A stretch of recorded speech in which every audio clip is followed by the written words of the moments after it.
ایک حدیث سے بات شروع کرتا ہوں. صادق آل محمد امام جعفر صادق علیہ الصلوۃ والسلام. اللہم صل علی محمد وعلی محمد.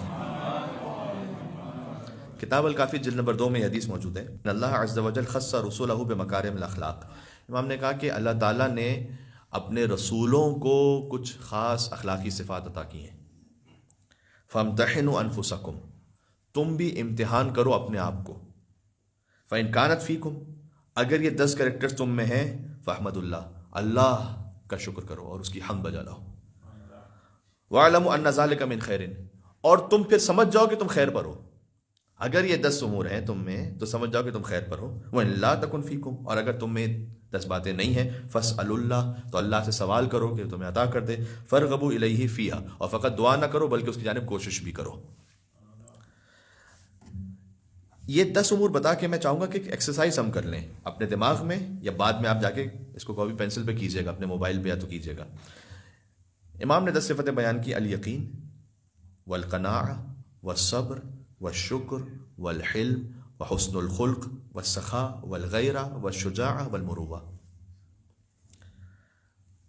خود اردو میں بھی تقریباً یہی ترجمہ ہے کہ جو عربی میں لفظ کہے گئے. یقین، اس یقین پر کہ اللہ کا وجود ہے، قیامت آنے والی ہے. قناعت، کنٹینمنٹ. صبر، شکر. حلم، حلم یعنی برداشت. علم کے ساتھ حلم ہونا بہت ضروری ہے. اگر علم ہے لیکن حلم نہیں ہے تو اس کا فائدہ نہیں ہے پھر. وحسن الخلق، اچھا اخلاق. والسخاء، سخاوت مندی. والغیرہ، غیرت اپنے اہل و عیال کے بارے میں، جو کہ ہم ایسے بے پردگی کے معاشرے میں رہتے ہیں کہ وہ بھی مفقود ہو جاتی. والشجاعہ والمروہ. مروہ کہتے ہیں جوان مردی کو، یعنی آپ احساس کرتے ہیں کسی کا. اچھا، اب یہ جو 10 امور ہیں کو آپ بعد میں ویڈیو پہ سن لیجئے گا. ایسا نہیں ہے کہ یہ سب ایک ہی درجے کا ہے. مثلا یقین ایک درجہ نہیں ہے یقین کا. مثلا بعض روایات میں آیا ہے کہ 10 درجات ہیں یقین کے. تو اگر ہم ایک ایکسرسائز یہ کر سکیں، کیونکہ امام علیہ السلام نے کیا کہا ہے کہ جس میں یہ 10 صفتیں ہیں وہ اتنا ہی رسولوں سے قریب ہے. تو ایکسرسائز یہ ہو سکتی ہے کہ ہم ان 10 صفات کو لکھیں خود، اور آپ آؤٹ آف 100 نمبر دے دیں اپنے آپ کو کہ مثلا میں یقین میں کہاں پر ہوں. 50 پر ہوں خود اپنے حساب سے، 40 پر ہوں، 25 پر ہوں، 70 پر ہوں. صبر میں کس لیول پر ہوں، قناعت میں کس لیول پر ہوں.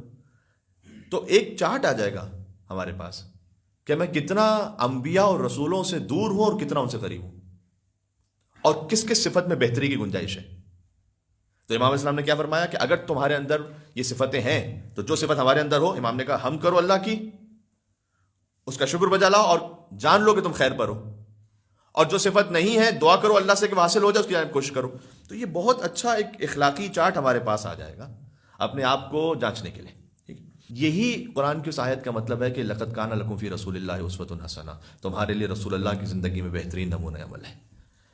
سورہ احزاب کی آیت ہے، یا ما اتاکم الرسول فخذوہ وما نہاکم عنہ فانتہوا، جو رسول دے اسے لے لو اور جس سے رسول روکے اس سے رک جاؤ. تو اگر رسول اللہ کی زندگی میں ہمارے لیے کوئی ایگزامپل ہے تو وہ ایگزامپل ان کے معجزات کے حوالے سے تھوڑی ہے کہ ہم اس کو اپنی زندگی میں لے کر آئیں گے. وہ تو لے کے نہیں آ سکتے. جیسے بعض لوگ سوال کرتے ہیں کہ مطلب ہم رسول اللہ کی زندگی سے کیسے کاپی کر سکتے ہیں. انہوں نے تو چاند کے ٹکڑے کر دیے تھے، انہوں نے درخت کو اپنے پاس بلا لیا تھا، وہ اپنا لعاب دہن کنویں میں ڈالتے تھے تو وہ شیرین ہو جاتا تھا. یہ ہم سے نہیں مانگا گیا کہ ہم یہ تجربے کرتے پھریں. ہم سے یہ 10 چیزیں مانگی گئیں کہ رسول اللہ میں یقین ہے، قناعت ہے، صبر ہے، شکر ہے، حلم ہے، حسن خلق ہے، سخاوت ہے، غیرت ہے، شجاعت ہے، مروت ہے. ہم میں یہ کتنا ہے؟ یہ ہمارے پاس کرائیٹیریا ہے.